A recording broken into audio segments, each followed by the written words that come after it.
అంగము ఎలా స్తంభిస్తుంది, దాంట్లో ఏమొస్తే రౌతులాగా, రాడులాగా అవుతుందనేది ఇవాళ నేను చిన్న ఎక్స్‌పెరిమెంట్ చూపిస్తున్నానండి. ఎగ్జాంపుల్ చెప్తున్నాను. ఉదాహరణకు ఈ 2 అంగాలనుకోండి. ఈ 2 ఉన్నాయి కదా! 2 ఒకటే సైజున్న. ఇప్పుడు చూడండి. నేను ఇది బ్లడ్. అంగం లేచినప్పుడు ఏమొస్తుంది? అంగం స్తంభించినప్పుడు దాంట్లో బ్లడొస్తుంది. బ్లడ్‌తో నిండిపోతుంది అంగం. అందుకోసం 8 ఎంఎల్ బ్లడ్ రావటం వల్ల అంగం దొడ్డుగా, రౌతులాగా, రాడ్‌లాగా చూడండి. ఇప్పుడు కరెక్ట్ ఉన్నాయి కదా! ఇప్పుడు దీంట్లో ఏస్తున్నాను. ఈ బ్లడ్ అనుకోండి ఇది.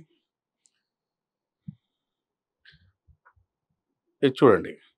ఇప్పుడు ఇది చూడండి. 2 చూసారు కదా! ఇది సన్నగానే ఉంది. ఇది దొడ్డుగా అయింది. ఇది లావు ఇంట్లో బ్లడ్ నిండిందండి. అంటే ఇది కలర్ ఏసాను. శాంపుల్‌గా చూపిస్తున్నాను.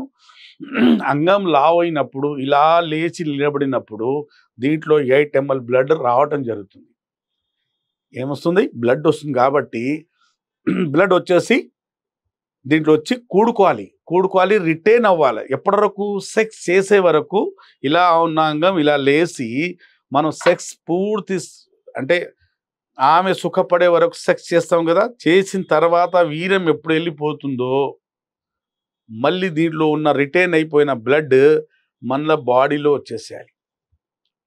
వీర్యం బయటికి వెళ్ళంగానే అంగం మెత్తబడుతుంది. అది ఎందుకు మెత్తబడుతుందంటే దీంట్లో ఉన్న బ్లడ్ బాడీలో వచ్చేస్తుంది. ఇక చూడండి మళ్ళీ వచ్చేసింది. దీంట్లో వచ్చిన బ్లడ్